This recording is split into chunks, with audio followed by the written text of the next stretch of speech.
নমস্কাৰ স্বাগতম জনাইছো মিক্সাপ জিকে এটা নতুন ভিডিঅ'লৈ যিসকল ষ্টুডেণ্টছে CET exam AU CET exam যোৱা 18 তাৰিখে দি গৈছিল তেওঁলোকৰ ৰিজাল্টখিনি আজি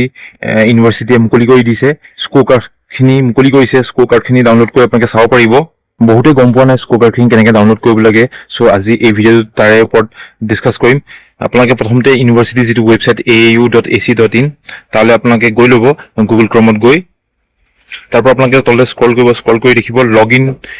লগ into your admission portal and download CET UG AU 2026 score card এই অপশন দেখার লগে লগে আপনি ইয়াত ক্লিক করব ক্লিক কৰাৰ পিছত আপোনালোকে AU AV FU এডমিশন 2026 বুলি এখন উইন্ডো খোল খাব আপোনালোকৰ সন্মুখত আৰু সেই উইন্ডোখনৰ তলে স্ক্ৰল কৰাৰ লগে লগে আপোনালোকে দেখিব সাইন ইন যেটো সাইন ইন অপশন আছে আপোনালোকে তাত সাইন ইনত যাব সাইন ইনত গৈ আপোনালোকে ইয়াত নিজৰ ৰেজিষ্ট্ৰেচন নম্বৰটো আৰু পাছৱৰ্ডটো আপোনালোকে ইয়াত দি দিব যেটো ৰেজিষ্ট্ৰেচন কৰোতে ইউনিভাৰ্চিটি ফাৰ্ষ্ট ৰেজিষ্ট্ৰেচন কৰোতে আপোনালোকৰ মেইলত এটা পাছৱৰ্ড আৰু ৰেজিষ্ট্ৰেচন আইডি এটা গৈছিল সেই আইডিটো আপোনালোকে মেইল আইডিৰ পৰা চাই ল'ব সেই একেটা আইডি ৰেজিষ্ট্ৰেচন নম্বৰ হ'ব লাগিব আৰু প্লাস পাছৱৰ্ড হ'ব লাগিব সেই পাছৱৰ্ডটো আপোনালোকে ইয়াত টাইপ কৰি দিব ইয়াত ৰেজিষ্ট্ৰেচন নম্বৰ আৰু পাছৱৰ্ড টাইপ কৰাৰ পাছত দেখি তলত লগইন বুলি আছে গ্ৰীণ বাটনটো আপোনালোকে তাত ক্লিক কৰিব ক্লিক কৰাৰ লগে লগে এখন নতুন ড্যাশবোৰ্ড আপোনালোকৰ সন্মুখত আহিব ড্যাশবোৰ্ডখন চাব তলে স্ক্ৰল কৰিব স্ক্ৰল কৰাৰ লগে লগে আপুনি ইয়াত কেইবাটাও অপচন দেখিব ফাৰ্ষ্ট পেমেন্ট সেকশন দেখিব আপোনাৰ ভিউ এপ্লিকেশন দেখিব ডাউনলোড একনলেজমেন্ট দেখিব তেনেকৈ আপোনালোকে তলে স্ক্ৰল কৰাৰ লগে ডকুমেন্টস ABC ID আপলোড আহিব এডমিট কাৰ্ড খিনি আহিব ডাউনলোড তাৰ তলে চাব আপোনালোকে CET UG AU admit card অপশনটোৰ তলত চাব আপোনালোকে স্ক্ৰল কৰি দেখিব CET UG AU score card এই দেখিছে আপোনাৰ এই অপশনটোত আপোনালোকে ডাউনলোড বুলি আছে চাব ডাউনলোড ইউৰ CET UG AU 26 score card বুলি আছে ডাউনলোড অপশনটোত আপোনালোকে ক্লিক কৰক ইয়াত ক্লিক কৰাৰ লগে লগে আপোনালোকৰ স্কোৰ কাৰ্ডখন ডাউনলোড হৈ যাব ডাউনলোড হ'লে আপোনালোকে কোনটো সাবজেক্টত কিমান মাৰ্কস পাইছে আপোনালোকৰ পাৰ্চেন্টাইল কিমান হে আৰু আপোনালোকৰ ওভাৰঅল ৰেংক কিমান আছে গোটেইখিনি আপুনি চাব পাৰিব মই ইয়াত আপোনালোকক দেখাই দিছো ডাউনলোড ক্লিক কৰক ক্লিক কৰাৰ লগে আপোনালোকৰ সন্মুখত নিজৰ স্কোৰ কাৰ্ডখন আহি যাব এখন হৈছে স্কোৰ কাৰ্ডখন হৈছে Assam agriculture university common entrance test UG under graduate CET UG AU 2026 ৰ হয় আৰু ইয়াত আপোনালোকৰ এপ্লিকেশন নম্বৰ দেখিব কেণ্ডিডেট নম্বৰ দেখিব মই ব্লাৰ কৰি দিছো কিয়নো এখন স্কোৰ কাৰ্ড বেলেগৰ হয় আপোনালোকে নিজৰখন চাই ল'ব মাদাৰ্স নেম ফাদাৰ্স নেম সব আহি যাব তেনেকৈ আপোনালোকৰ দেখিব কমন এন্ট্ৰেন্স টেষ্ট UG স্কোৰ্স এই স্কোৰ্সখিনি চাব পাৰিব দেখিছে আপোনালোকে ইয়াত বোটানিত মাৰ্কসখিনি দিব ইয়াত কিমান স্কোৰ পাইছে আপোনালোকে তেনেকৈ জুলজিত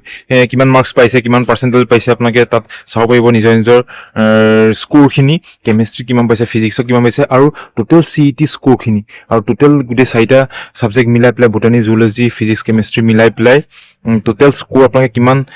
পাইছে পাৰ্চেন্টাইল কিমান হয় আপোনালোকে ইয়াত চাব পাৰিব নিজৰটো আৰু total number of candidates appearing that is আৰু যেটো এক্সাম হৈ গৈছিল 18 তাৰিখে CET এক্সামটো তাত টোটেল কেণ্ডিডেট এপিয়াৰ হৈছিল 7651 টোটেল 7651 টা কেণ্ডিডেট এপিয়াৰ হৈছিল তাৰ ভিতৰত মানে 7651 টা ভিতৰত আপোনাৰ ৰেংকটো কিমান আহিল স্কোৰটোৰ ওপৰত ডিপেন্ড কৰি আপোনাৰ ৰেংকটো কিমান হয় এক্সামৰ স্কোৰটো আপোনালোকে পাস কৰা এক্সামৰ স্কোৰটো মাৰ্কসখিনি পোৱাৰ ওপৰত বেছ কৰি টোটেল 7651 টা কেণ্ডিডেটৰ ভিতৰত আপোনালোকৰ টোটেল ৰেংকিংটো কিমান আহিল সেই ৰেংকিংটো ইয়াত দিয়া আছে দেখিছে আপোনালোকে ওভাৰঅল ৰেংক বুলি ৰেংকটো দিয়া থাকিব আৰু সেই ৰেংকটো বেছ কৰি আপোনালোকে এডমিশন পাব এডমিশনৰ কাৰণে কাউন্সিলিঙত আহি পেলাই আপোনালোকে তাৰ ওপৰত বেছ কৰি আপোনালোকে এডমিশনটো পাব আৰু নিজৰখিনি চাই ল'ব ইয়াত কেলকুলেশ্যনখিনি দিয়া আছে কি ফৰ্মুলাত উলিয়াইছে পাৰ্চেন্টাইলটো কেনেকৈ উলিয়াইছে ইয়াত ফৰ্মুলাটো দিয়া আছে আপোনালোকে নিজেও উলিয়াই পেলাই চাই ল'ব পাৰে আৰু এটা কথা কওঁ যিসকলে উলিয়াব জনা নাই আমাক কমেন্ট কৰিব আমি সহায় কৰি দিম আৰু এটা কথা ওভাৰঅল ৰেংক যেটো আছে দিছে এটো যেটো নিজৰ ওভাৰঅল ৰেংকটো আপোনালোকে নিজৰ স্কোৰ কাৰ্ড দেখি যাব আৰু যদি কিবা কনফিউজন থাকে যে সিট পাম নে নেপাম তেতিয়ালৈকে আপোনালোকে আমাক কমেন্ট কৰিব পাৰিব নিজৰ ওভাৰঅল